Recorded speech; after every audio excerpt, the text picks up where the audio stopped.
Hello friends, welcome to my channel Sushant. Today we are at the next topic, that is we are going to discuss an underestimated technique of calculation. Generally what happens whenever we have look at any position, we find the candidate moves and then we try to solve the position. But when we find candidate moves, we should have at least 3 or 4 candidate moves. So what will happen? We can use these 3 or 4 moves in a different order. So that is what today's topic is about. It is white to play position, and I will like to show you 2 positions where we see the players using this technique and quickly getting the better move order to win the game. So here white has 3 candidate moves, very obvious ones. One is rook a8 check, other is knight c6 check, other is knight b5. There is one more move, rook e7, which also white should look at.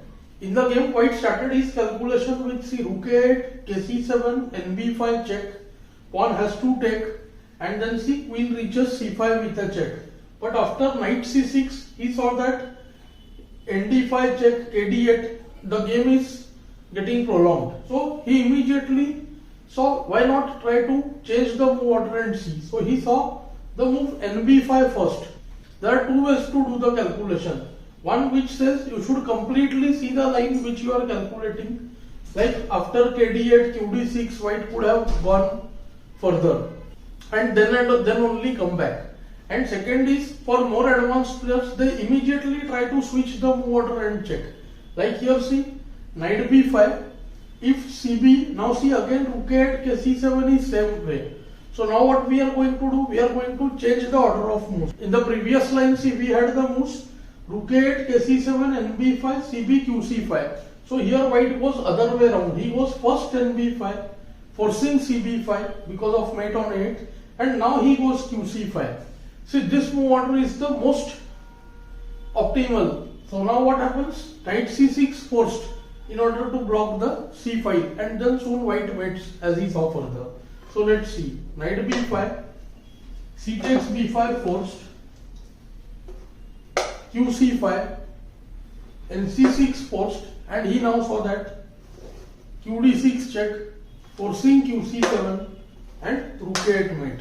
See, this example was easier one, so white could have won with the other move order as well, when the king could have walked out on d8. But this is the more improved version of that one.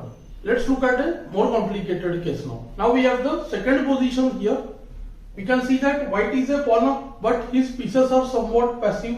Black is eyeing to conduct a kingside attack.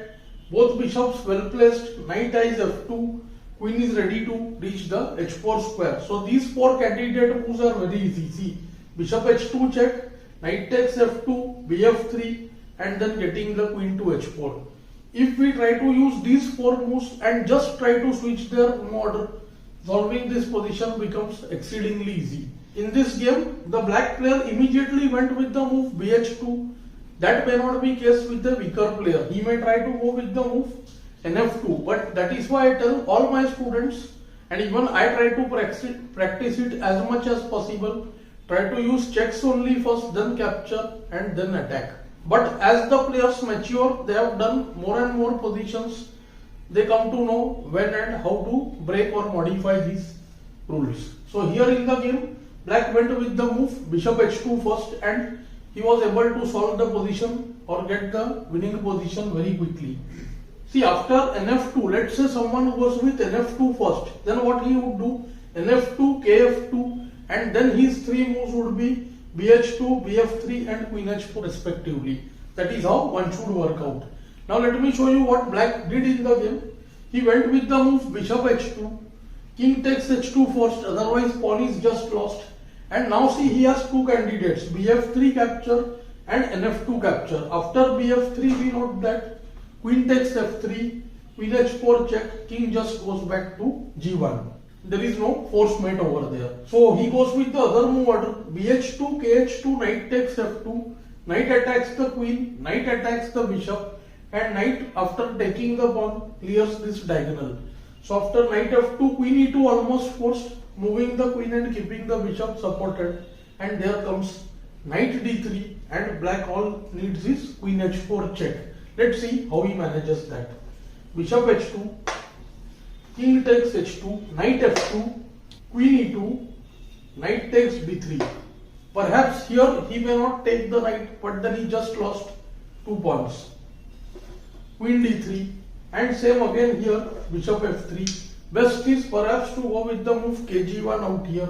Then the bishop can either go to e4 or bishop can also take d5. But after the move queen f3, now see black uses the last qh4, kg1 and queen e1, and black wins.